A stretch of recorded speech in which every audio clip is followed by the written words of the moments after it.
We're all set. Okay, we're good. We're live. All right, everybody, welcome. I hope you are all coming back from your breakout sessions, and I hope they were amazing. Again, feel free, you're allowed to leave session feedback there on Whova, and we want to see your feedback. We want to see what you think about all the different workshops. Maybe bring back some of those wonderful speakers for next year. Now, moving on to the day, we're getting to the end of the day, but we have something amazing planned for you all. This is our youth panel. Everybody you see up there are some amazing youth that have been actively involved in the climate fight in the Miami community. And they're going to speak to you guys about what you can do as youth and what you can do in your schools and in your communities, because age is not a factor. You can do whatever you can. So without further ado, if our youth panelists would start to introduce themselves. Whoever wants to go first. Miranda? Yeah, hi, I'm Miranda Souki, pronouns are she, her, and I'm an 8th grader at GW Carver Middle School. Awesome, Lauren? Hi, I'm a junior at Gulliver Prep, and I'm Lauren Bartel, and my pronouns are also she, her. Awesome, Madison? Hi, my name is Madison Monroe, and I'm a student at Ransom, Everglades, and my pronouns are also she, her. Beautiful. And Tatianna? Hi, my name is Tatianna Lowe, and I'm a junior at TERRA Environmental Research Institute, and my pronouns are she, her.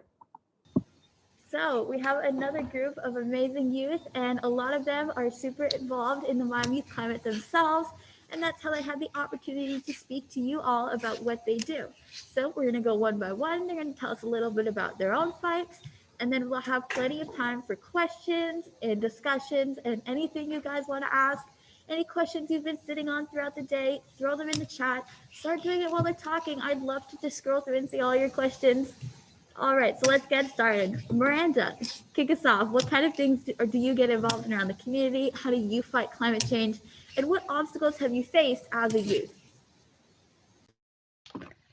Yeah, so it's really interesting. I go to GW Carver Middle School, and if you were in the summit earlier, you know Ms. Vasquez, and she's my science teacher. So that's how I first got in touch with the Miami Youth Climate Summit, which really is this wonderful organization, and I recommend to everyone to completely check them out and get involved with them. They're wonderful.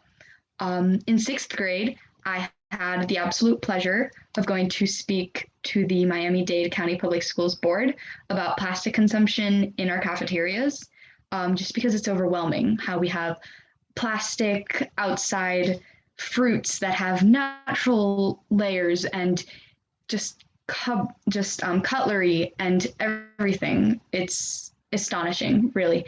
And so I first got involved there with my also wonderful French teacher, Madame Jourda.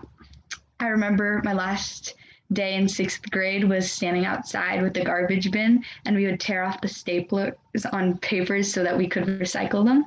So I've been pretty involved in fighting climate change, but I do want to participate even more. And I think that's something that we all came here for, because we all think that we've done something, but we'd like to do a bit more.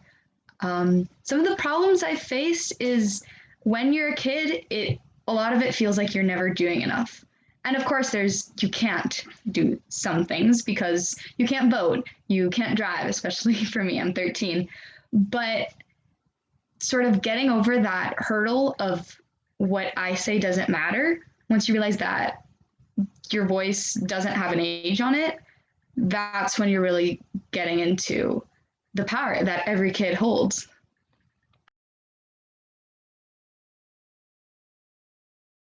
Awesome. All right, Laura Bartel, same thing.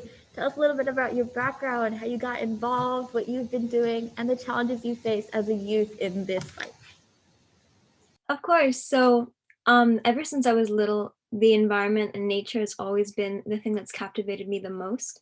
I always thought that the nature and the environment, no matter what happens, would be always a thing that's forever. And as I got older and found out about environmental issues and the challenges that the environment faces, that's when I knew that I wanted to really dedicate myself to helping this cause in any way I can. So I started off locally. I ended up becoming a junior naturalist at Biscayne Nature Camp for younger children to educate them about marine biology and stuff like that. I also ended up setting up a new Young Ambassadors program at Tropical Audubon Society pre-COVID. And there we led workshops and field visits for families to educate about habitat preservation, wildlife, birds, and precious habitats in South Florida. But then I realized that there was more that I could do as a youth, even though I'm only 17 and I was younger when this happened.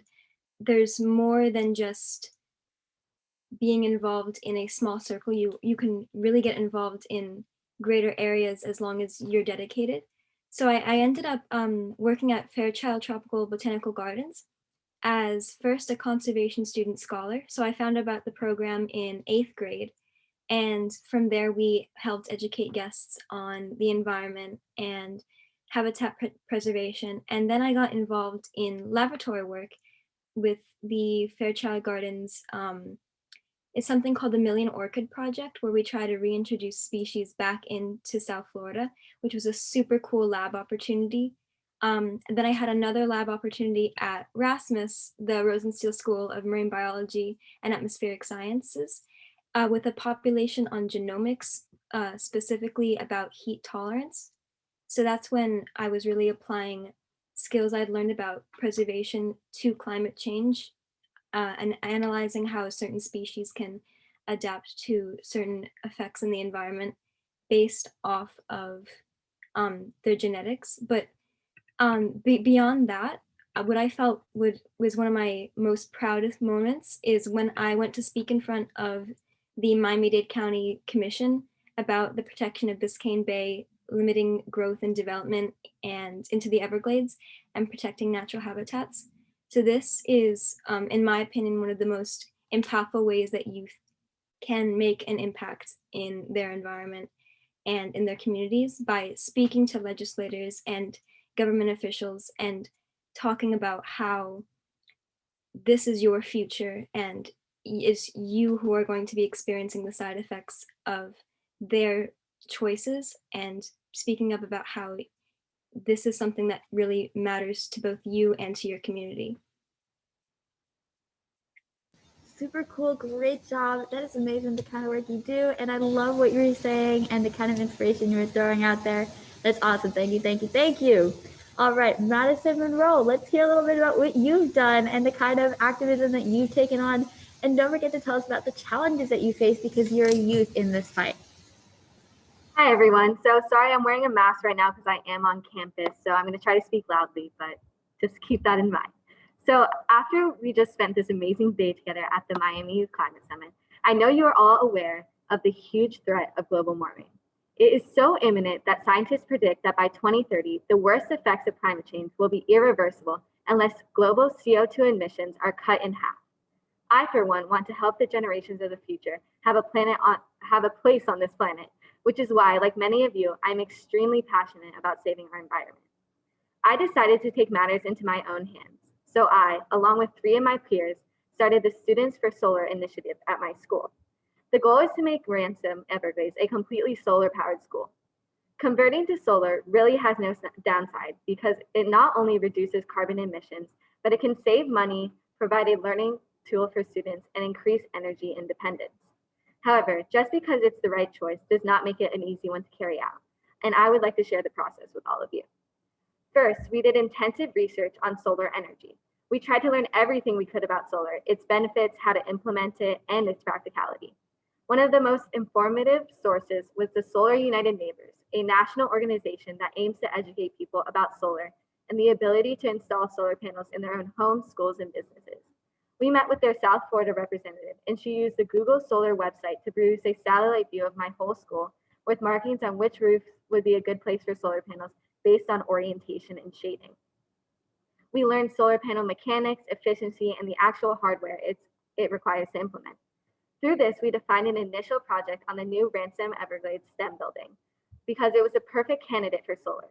Now that we knew solar panels where solar panels could potentially be installed, the next step was convincing the head of school and then the board that installing solar panels was an opportunity that could not be passed up. We made a slideshow of our proposal and presented this vision to the head of school. Miss Townsend was immediately on board and supportive of the vision we had. She paved the way to present to the Ransom Everglades board. The good news was that they actually also loved the idea. It was so exciting to be able to be part of something that would have a lasting impact on the Ransom community and the environment. Their approval had made a solar array a possibility, but it was only the beginning of the hard work. The next steps in order to get the first solar array installed were way more time consuming. We had to fundraise for solar panels and find an installer. This required hours and hours worth of meetings. We interviewed several installers and continued to refine the project. Finally, we found an installer that was the right fit. With all the logistics done, the panels are now scheduled to go up in the next few months. Something that was key to this success was the collaboration and passion across the school development office, the building and grounds department, the CFO, the school leadership, and the board, plus a passionate group of students and parents. What I found is that to make one of these projects happen, it needs a tremendous amount of help from everyone around you. I share this information with you in hopes to inspire you all to be active change makers in your community. In my case, solar panels were a way for me to help save the environment by reducing Ransom Everglades' carbon footprint, while also helping Ransom itself save money. However, instigating a solar initiative is not the only way you can help. Financial resources, authoritative cooperativeness, and 1,000 other details play a part in this idea coming to fruition. Not everyone has the resources completely out of their hands to make their school go solar. I instead implore you to research and figure out a way that you can help the environment with the resources available to you. I suggest speaking to teachers and parents because that really made our project a possibility, and their guidance and support is so valuable. Now, I know that my project will have a lasting impact, but the solar array on its own will make an almost insignificant difference in our world's environment as a whole. However, if every one of us did one project, big or small, to help the environment, our impact would be enormous. It's all about doing what you can and playing a part in improving our environment. Thank you so much. And if you think you may be able to take on the task of making your school go solar, please contact me at 22 M Monroe at ransomeverglades.org and ask me questions. And I would love to share all the information I have gained with you. Awesome. Thank you so much, Madison. You do such cool work, and I love the initiatives that you've taken in schools. If you want, feel free to drop your email in the chat if you want people to contact you about getting involved in solar in their schools. That's amazing, and I'm sure someone out there would love that opportunity. Woo! Okay, so moving on, Tatianna, tell us about yourself and your fight and your challenges. Hi, good afternoon, everyone. It's an honor and privilege to be able to speak to you today. I'd like to start off with a little story about when I was younger. I clearly remember going to my backyard and seeing tons of butterflies flying around me. I'd see 8 zebra butterflies, 3 monarchs, 3 yellow sulfurs, and the occasional swallowtail. Nowadays, I'm lucky if I even get to see 1 zebra butterfly. So this issue really concerned me, and I decided to research where these butterflies went, why they've disappeared, and how I can attract them back into my yard and back into my community. So give me 1 second, let me share my screen with you guys.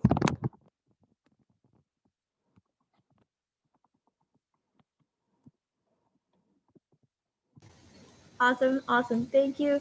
Do you need any help sharing your screen? You got it, you should have all the permissions that you need. It says I can share to all panelists. Yeah. Share it, everybody. We'd all love to see. Perfect. I see it all right. Perfect, thank you. Go for it. Okay. So I thought it was important to share this quote as it relates to the importance of our butterflies, pollinators, and nature as a whole. Nature is not a luxury, it's an investment.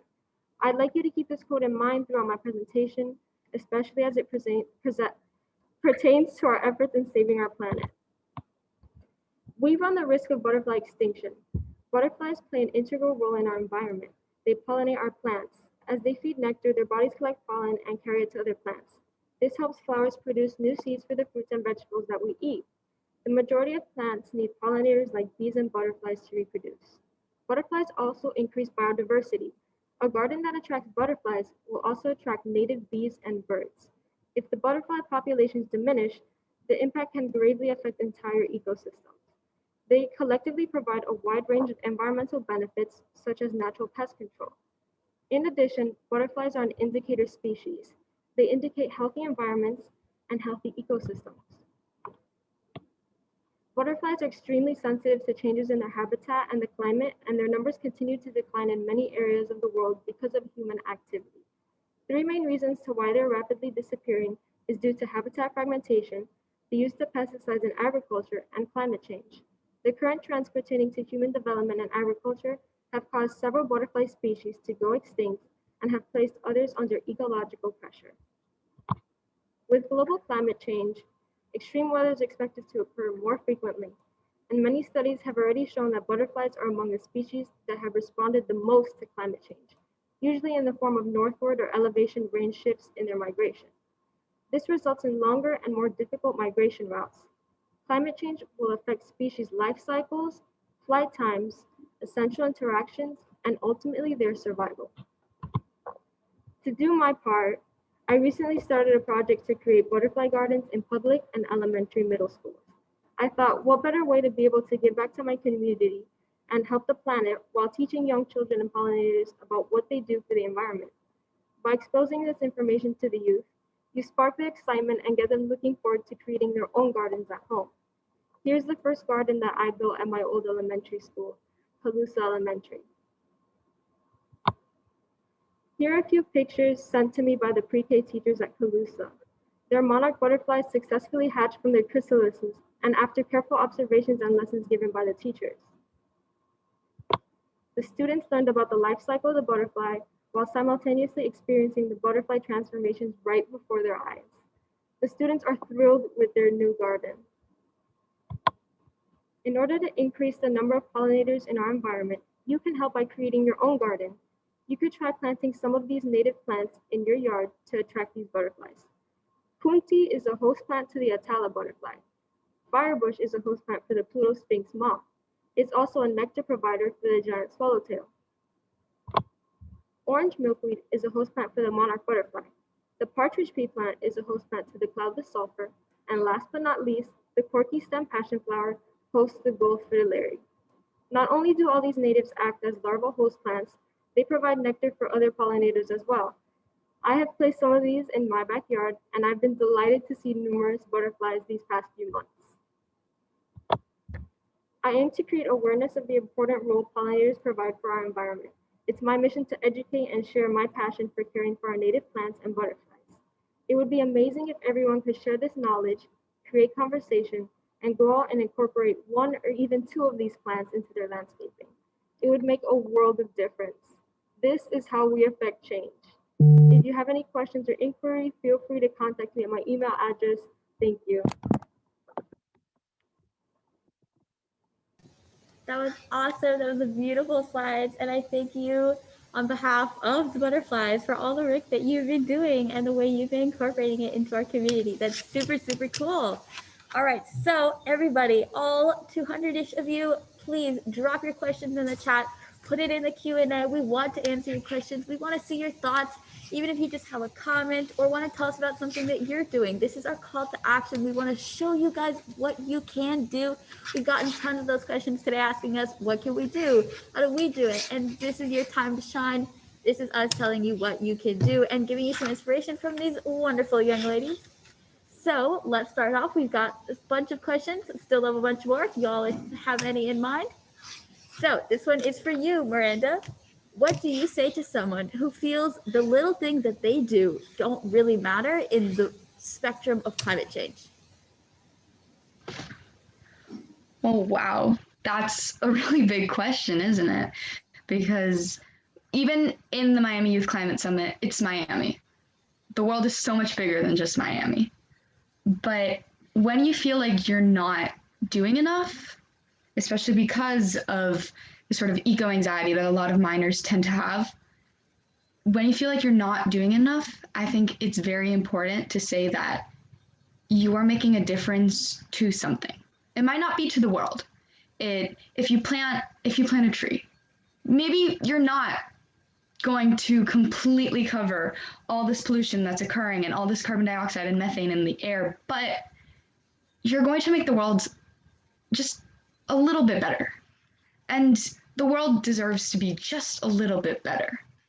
So keep doing it, Because if we all just keep every day choosing to improve the status of life, then, well, the world is going to be better than when our generation inherited it.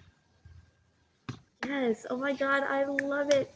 And that is amazing coming from a student in middle school. You are fascinating, and your view of the world is so many years beyond our ages. And guys, that's the same for all of you. The impact you can make and the understanding you can have of how the world works and climate change. That's all up to you. It doesn't matter about your age. So thank you so much for that response. That was beautiful. Guys, baby steps. Every little thing can count because every little thing makes one other little thing just a little bit better, and that does matter. All right. So you may not be solving climate change overall, but you can make even your little impacts nonetheless. So thank you. That was a great question. All right. So this question is for you, Lauren. What do you do, and what can you still do with COVID going on in order to combat climate change or draw attention to the issue? So there are so many things that you can do. Thank you so much for that question. It was a really good one. With COVID, it seems so difficult to get involved, and especially if you were once part of organizations that had kind of group activities that you can no longer do. But there are certain things that will always be available to you. One of my personal favorites is emails. Email your lawmakers, email anyone who has power in your community, because like the last question said, it's hard to see your own impact, especially when you're so young. But when you combine the impact of so many people through requests for action, there's really no limit to what you can achieve. So that's definitely one thing. Another thing you can do is start reaching out to other people in your own community, friends, family members. Talk to them about different lifestyle choices or different things that they can do to keep involved. Talk to your teachers. They very likely have certain projects you can help work on, or certain organizations. And also, like we were talking about before, certain plants you can grow in your own garden can help native species. There are just so many different things that you can do as one person that can make a huge impact. Totally. Oh my God, I love that. See, COVID might take away a few things, and physically, talking to someone may be hard, but emails, calling people, sending out messages, writing to your legislators, those are such big things, and COVID can't stand in the way of that. There's so many opportunities, and you guys take that. You can plant a garden in your front yard. COVID can't change that. So don't let that stop you. Can't push the brakes on climate change, so let's not push the brakes on the fight against it. Awesome. Thank you so much, Lauren, for your amazing response. All right, so our next question is for Tatianna. What are your future goals? What do you plan to do moving forward? How can you expand what you're doing now or make an even bigger impact with your Parabics? Moving forward, I definitely want to contact more public middle and elementary schools so I can create more gardens at these schools and educate more children about what pollinators do for our environment. And I just hope to get this more widespread and influence everyone that I know and make them want to plant some more native plants to host our native butterflies and pollinators. Awesome. That's great work you do, and I'm glad you're still moving forward, guys. Always build it bigger, get bigger and better, moving in the future with progress. We have a great question in the chat from Simone. When did all of you guys get into solving climate change through different things? How did you guys get involved? Where did it start for you? Where did you hear about it? Well, I can answer this. So I have always just been around nature my whole life, and I have like so much to thank from my parents because we since we live in Miami, there's so many opportunities to like really connect with the environment out on the ocean, going to the Everglades and everything like that. So that's really where I got into the environment. And then when I began to hear all the statistics and all the scary facts that kind of said that the environment is disappearing, so many things are dying and stuff like that, it really like struck a chord deep within me because I had grown up around the environment. And so that really drove me to find out ways that I can help save the environment. And so yeah. Awesome. Yes, totally. All right, cool. Awesome. Perfect. So yes. Now our next question is for any of you who want to take it, just chime in to answer the question. Why do you feel it's important to take action in schools? Why is that a good place to start? Why is that a good step? How is that impactful to start in schools? Anybody? Well, I went to a green preschool. We had this garden and we had animals. And though I don't remember much of the years 1 through 5, I still sort of remember that lasting impression. I can remember what it felt like to sort of cut the leaves in the garden while like botanists would come and like they would tell us about them. And education, well, if you want to make a change in the world, you've got to start in schools. You just got to, because everybody is born and we don't know anything. We learn everything. And so if we can change the curriculum that we learn, then we can change the generations that come after us. So if you want a generation to get involved, if you want people to care, then put it in textbooks, teach it in a classroom, and do science projects on it. Make it interactive, because kids love a fun science project. So yes, it definitely should be in schools, and it definitely should be implemented. And I think it's so important for it to be in schools, just because the teachers there are really like, they're there to help you. And one of the limits of course, being a youth and trying to combat climate change is like, maybe people don't take you seriously. Maybe they're just like, maybe they need an adult to be there too in order to inspire real difference. And I think that going to teachers who, especially science teachers who are passionate about science and the environment, they'll really be willing to help you, and they'll be able to increase your impact, which is why I think it would be the most effective way to help inspire change is going to your schools. I absolutely agree. I know for me that my interest in the environment started in school, because of course it did. That's where you first learn things. Your first experience is usually in school. But not only that, but also for youth, school is your circle of influence. You're more likely to relate to people your age or your peers than you are to anyone else at this stage of your life. And by rallying your peers and making that impact in your school, you can have more people learn about the environment and have more people want to rally for it. So you're more likely to create an environment for the future if you start with your schools and your own circle of influence. Amazing. Yes. So there are a couple questions that we received about putting climate curriculum into schools. And it sounds like from all of you guys, what you were just saying is that you'd be totally on board for that, because that's sort of engaging that younger population. And that's how you spark that interest. And that's where the foundation of the sustainable habits to fight climate change starts. So I love that. Thank you guys so much for speaking on that. Now we have a ton of questions. I don't think we have time for them all, but let's get in a couple more. Shusho Ban, I don't want to butcher your last name, but he is asking if you guys have any tips for making a school garden. They have one, but they need some help. They want some tips, any pro tips from our butterfly garden girl. Hi, yeah. Try researching plants that are native and that are attract native pollinators. You could try growing milkweed, lantana, the partridge pea plant. Those are all great options. And yeah, you can really start with just a little bit, and you can always grow your garden from there. Yeah, sounds awesome. So it sounds like a big part of your garden is getting the right plants in and knowing what's going to have the best impact in your community. Awesome. Super cool. So this is for any of you, but what is one of the most valuable things that you've gained from your experience in climate advocacy? Some lesson you've learned, or piece of information, maybe a quote or some feedback that you've gotten that's been super impactful in your lives. Anybody? Well, I certainly have a quote that I think works. It's by Margaret Mead, and the quote is, "Never doubt that a small group of thoughtful, committed citizens can change the world. Indeed, it's the only thing that ever has."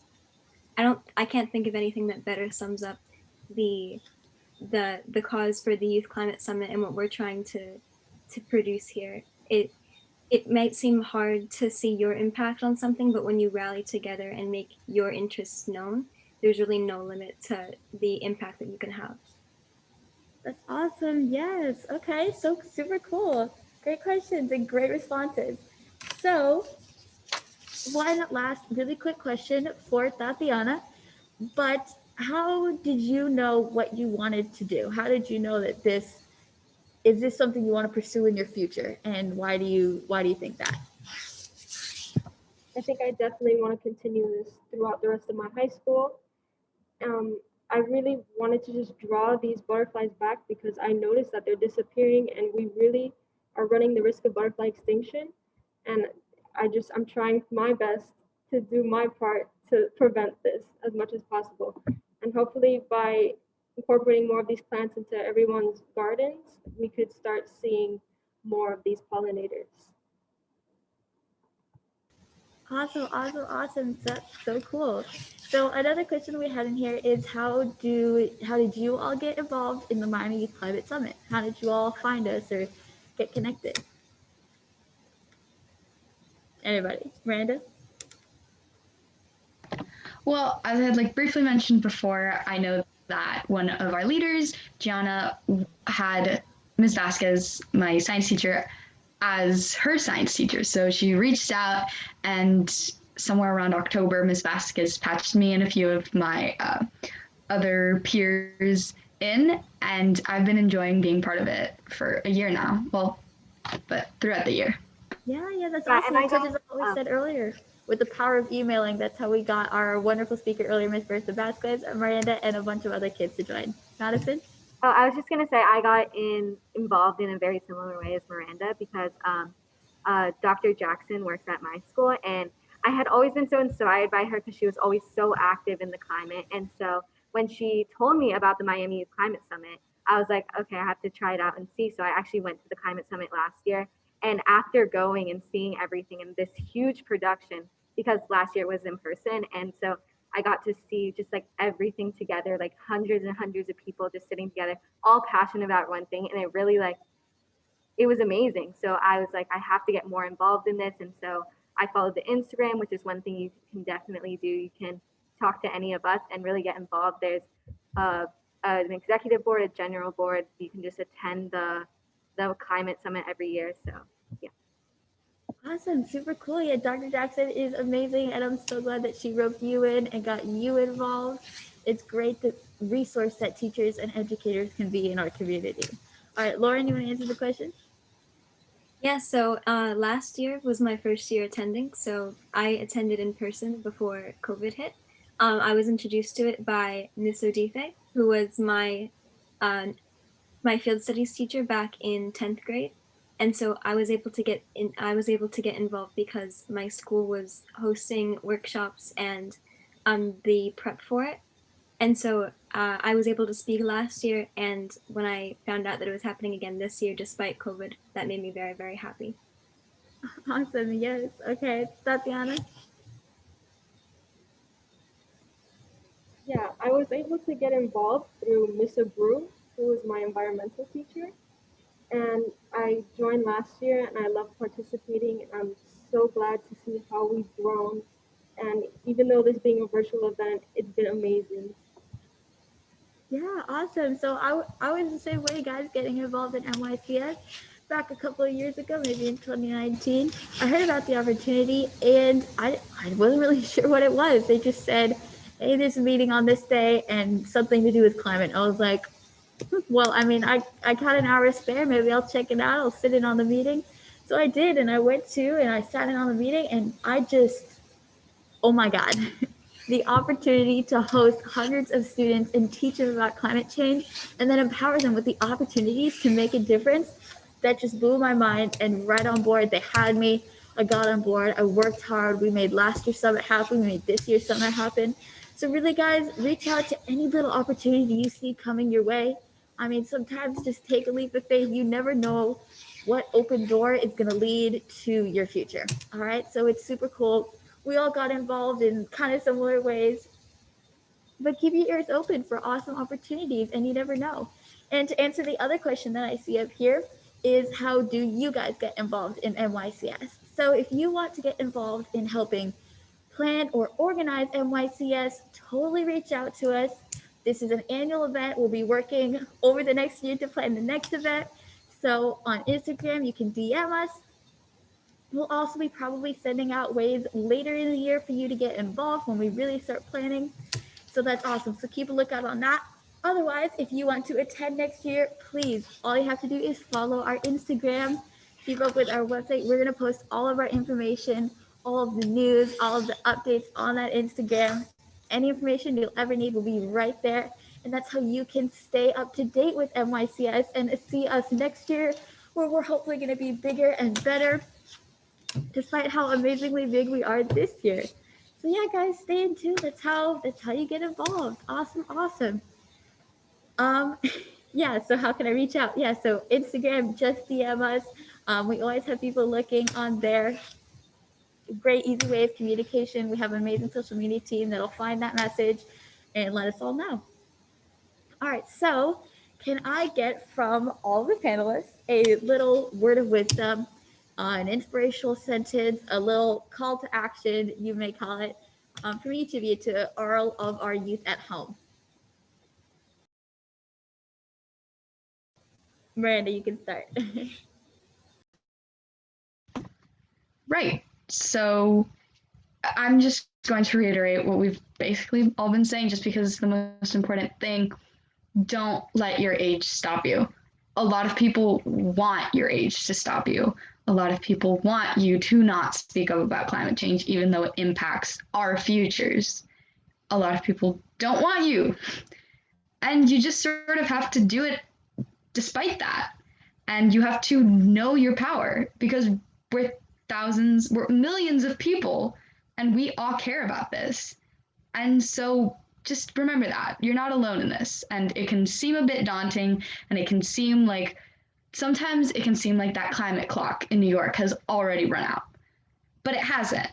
And we still have time, and we're all stronger together.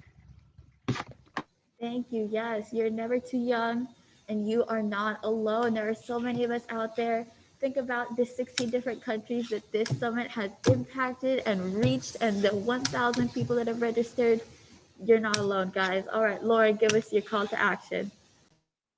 I'd say my biggest piece of advice is get out there.